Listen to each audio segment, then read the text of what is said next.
little.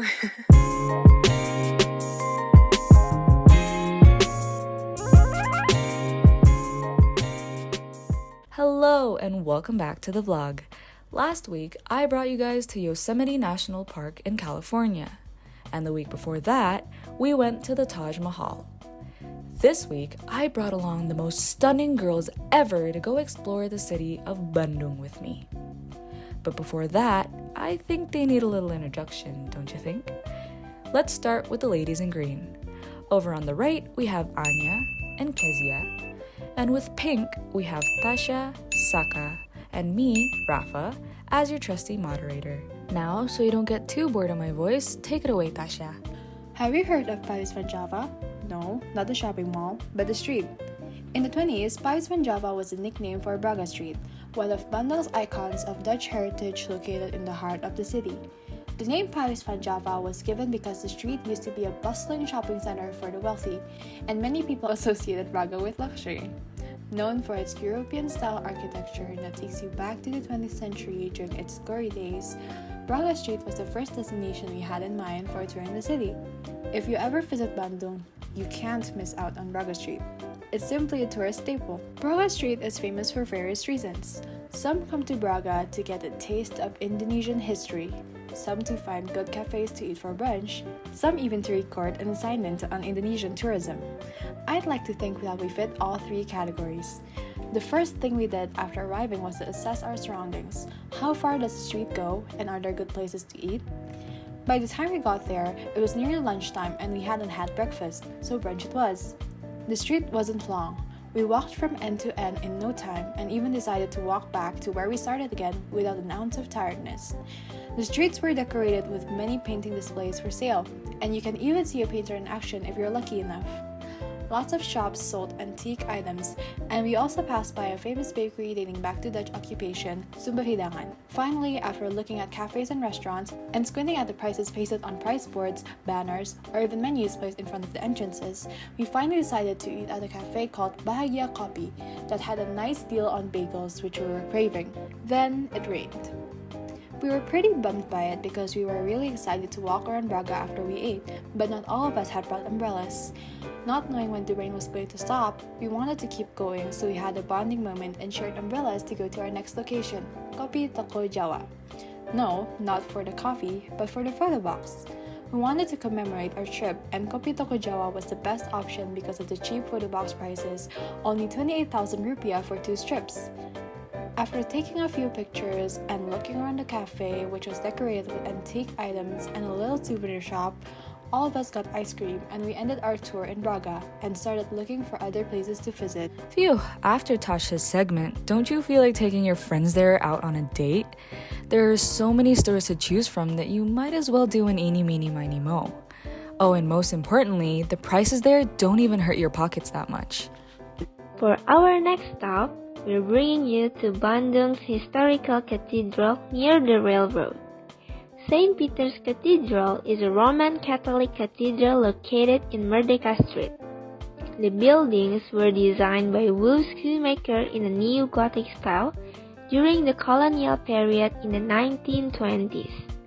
The railroad was actually constructed years after the cathedral was blessed. Like many of Bandung's tourist sites, it has unique European architecture with the iconic church bell tower in front of the cathedral. For those who are interested in historical and religious buildings, you are welcome to visit the cathedral whenever. Don't you think Anya's voice is so soothing you could use it to put a baby to sleep? But that's beside the point. Walking in, my eyes were glued to the pretty patterns on the stained glass. St. Peter's Cathedral was so beautiful that I think everyone should appreciate its architecture as we did. Next, we passed through Asia Africa Street. This is the oldest street in Bandung, located just 750 meters away from Braga Street. This place shares the same vibe as Braga with old historical well-maintained buildings. Asia Africa Street had undergone several name and function changes and was constructed under the Order of Dandels in the 1810s. The street is famous for its architecture and the design of the aesthetic street lamp that lightens the whole street at night. You will also find lots of people being cosplayers as their job, starting from Iron Man to many kinds of famous ghosts from Indonesia. And if you visit Asia Africa Street during Halloween, who knows, you might mistake a real ghost for a cosplayer. Now this is Hollywood Boulevard, but with a different font. Instead of basic palm trees, the streetlights will be the ones saying hello. Care for a night drive? Let's move on to another historical location. Who would expect the building of Bank Indonesia to be one of Bandung's cultural heritage sites? This building was built in 1915 as a branch office of the Javanese Bank by the Dutch and now used as the branch office of Bank Indonesia covering West Java and Banten. Not to mention, Bank Indonesia is also the first building to be built using reinforced concrete in Bandung. Although it was built with a neoclassical architecture style, you can also find lots of elements that show hints of traditional Indonesian architecture. Sadly, it is said that through renovation there are some changes in the building. But they also sell a book called Gedung Bank Indonesia Bandung dari Masa ke Masa that is available to the public that explain all about Bank Indonesia.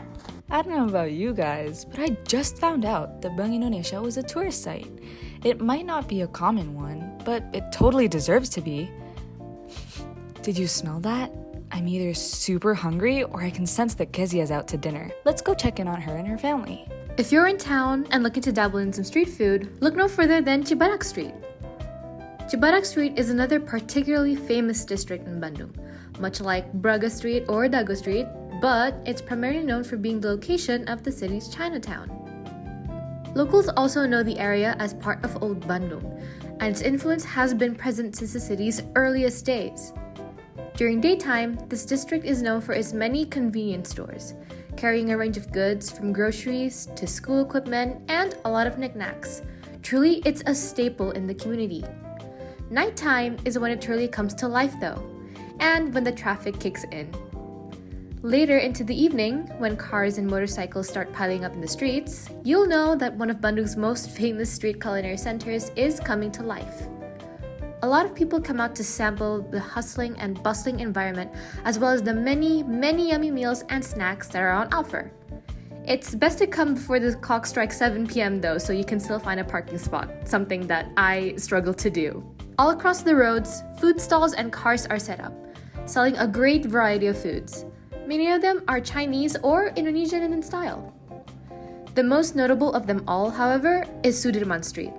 This is an open-style food court in the midst of Cibadak Street where you can sit among a plethora of food, drinks, and a lot of people.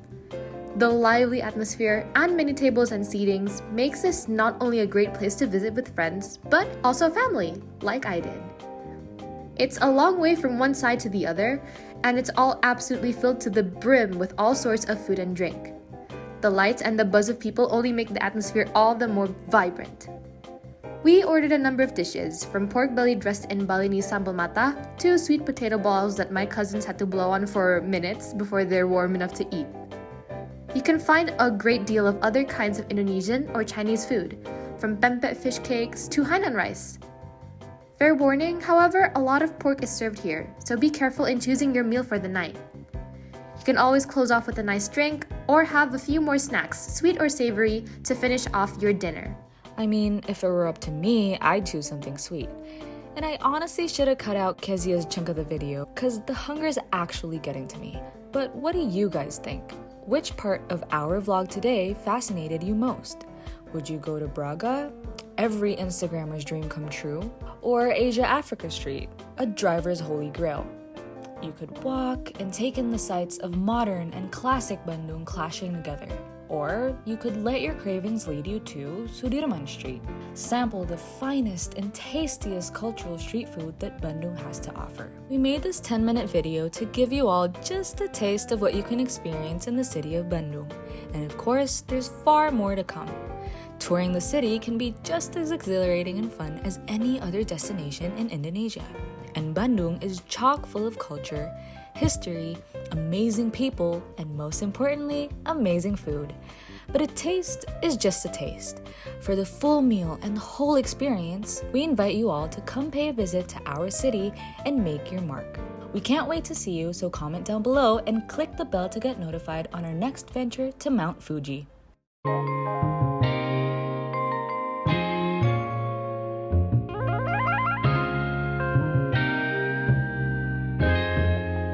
Ryan Little.